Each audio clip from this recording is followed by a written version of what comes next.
Guys, এই শক্তিশালী পালোয়ান চলে আসে কুমিরকে বন্দি করার জন্য। এইদিকে কুমিরকে বন্দি করতে দেখে পালোয়ানের ক্রাশ দেখে বলতে থাকে, वाओ क्या लड़का है। এইদিকে সুন্দরীকে প্রশংসা করতে দেখে পাশে থাকা বাটুলও বলতে থাকে, মতি মিয়া কি জিনিস আজ সবাই বুঝবো, আজ একটা বিরাট ফাটাফাটি হইব। এর ভিতরেই কুমির বাটুলকে উল্টিয়ে বলতে থাকে, তোর মরণের চুলকানি উঠছে, আমি তোরে মলম লাগাই দিমু। এইদিকে বাটুলের এই অবস্থা দেখে এরা দুজন হাসতে থাকে আর বলতে থাকে, আমরা ব্রাজিল সাপোর্টার, আর্জেন্টিনার সাথে আঙ্গ তুলনা করে লাভ নেই, কারণ আঙ্গ 5টা বিশ্বকাপ আছে।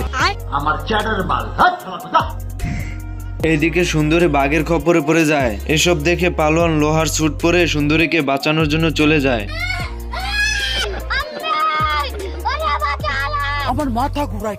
কত হিম্মত একবার দেখি। এরপর বাটুলের পকেট থেকে এক ডিব্বা গাজার প্যানিক বেরিয়ে আসে এবং সেটা খেতে শক্তি বেড়ে যায়।